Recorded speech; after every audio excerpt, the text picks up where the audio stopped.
Hi again. This is the fourth of my Lenten Reflections for 2021. And over the last several weeks, we've been talking about this notion of story and what that means and how impactful that is as we retell it, as we live it. It shapes us, it shapes our perspective, it shapes who we are and how we go forward. We've been also talking about this idea that we have stories ourselves, but the world has a story and how those interplay, especially today with pandemic. So let's get started. Today we're going to talk about Jesus' story, and I want to remind us by reading this account of the disciples walking on the road to Emmaus. You may be wondering why I'm reading this each time. I want us to go deeper into that text, to really mine some of the things that are going on there. So as I read this, please listen, especially today, for what's Jesus saying to the disciples? What is he telling them? How is his story fitting into this? It's from Luke's Gospel, the 24th chapter, beginning at the 13th verse. Now on that same day, which was the resurrection day, two of them were going to a village called Emmaus, which was about 7 miles from Jerusalem, and they were talking with each other about all the things that had happened. While they were talking and discussing, Jesus himself came near and went with them, but their eyes were kept from recognizing him. And he said to them, "What are you discussing with each other while you walk along?" They stood still, looking sad. Then one of them, whose name was Cleopas, answered him, "Are you the only stranger in Jerusalem who does not know the things that have taken place there in these days?" Jesus asked them, "What things?" And they replied, "The things about Jesus of Nazareth, who was a prophet, mighty in deed and word before God and all the people. And then how our chief priests and leaders handed him over to be condemned to death, and they crucified him. We had hoped he was the one to redeem Israel. Yes, and besides all this, it's now the 3rd day since these things took place. Moreover, some women in our group astounded us. They were at the tomb early this morning, and when they did not find his body there, they came back, and they told us that they had indeed seen a vision of angels who said that he was alive. Some of those who were there with us went to the tomb, and they found it just as the women had said, but they didn't see him." And then Jesus said to them, "Oh, how foolish you are, and how slow of heart to believe all that the prophets have declared. Was it not necessary that the Messiah should suffer these things and then enter into his glory?" And then, beginning with Moses and all the prophets, Jesus interpreted to them the things about himself in all the scriptures.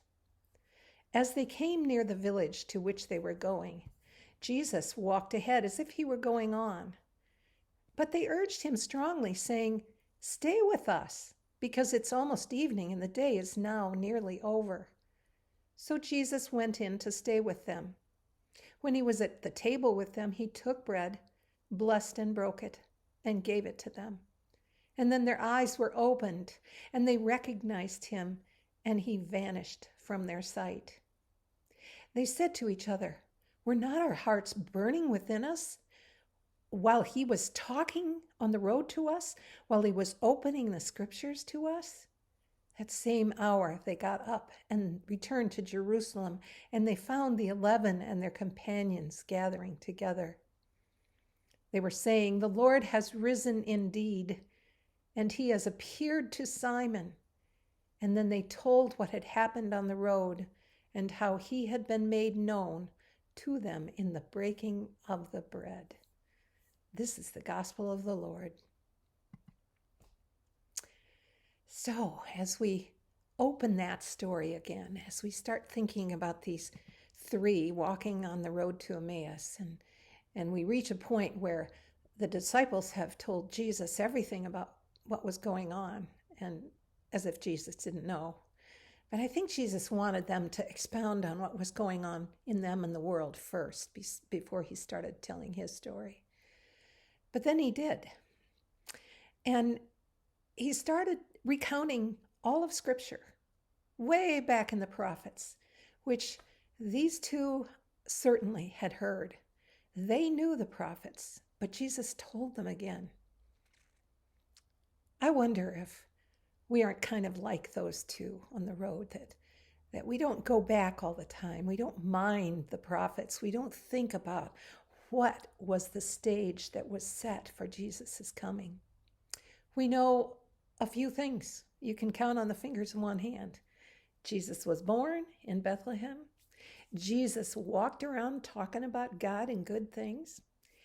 Jesus got crucified, and Jesus died, and then voila, on the third day, he rose again. Isn't that all we need to know? Isn't that the most important? Aren't those the chapter titles that we need to know? I think sometimes we do Jesus' story injustice when we think we know, when we don't explore the background and the context of not just what was going on in their day and Jesus' day at that point in Emmaus, but what had God been doing since creation, since the beginning of time, since God created us and all the world, and then how God moved through the stories of our ancestors through Noah and Abraham and Moses and all of the prophets. That's why we, when we have worship, read a couple of lessons in the lectionary. We don't just confine our reading to the gospel, because we want to go back. We want to see what was predicted, what was going on in the world that Jesus fits right in. And especially that idea that God is creating a pathway for Jesus' story to fit into ours, that's been going on a long time, that's not accidental. So Jesus began teaching these two, and he told them everything. And he also said, oh, you're so slow of heart. You can just feel Jesus's, I don't want to say frustration, but he was talking to them of the urgency of getting back in to belief, that they had seen an awful lot over the last several weeks, if not months, and certainly in the last 3 days. And he knew that they were stuck. He knew that the events were causing them to doubt. And so that business of being slow to heart was really, please wake up, pay attention, listen to the stories. They fit, they work, especially for now. So still, the two didn't get it, did they? They kept walking on. But they kind of knew. I mean, we'll know later on when they eat together that their eyes are going to be fully open. But we know at that time that they were having their hearts starting to be burning within them. That as Jesus told those stories, something was happening. That they didn't go from disbelief to belief all in one fell swoop. It doesn't happen that way, although sometimes we like to think that we decide for Jesus and that's it. When in fact it's a lifelong journey of doubt and reading and examining and asking and then reading and coming into belief. Nursing, the Spirit nurses us into that place where our eyes are finally opened and we can be fully at the table with Jesus. So we are having one more reflection before we get into Holy Week, but I invite you, now that we have a little time, to start reading the last events, what happened to Jesus after he rode into Jerusalem, or when he rode into Jerusalem. What was that story about? And notice the Old Testament or the Hebrew scriptures that are quoted along the way. Go back to them. Investigate what was happening with Israel and the Hebrews. What is the bondage they were talking about?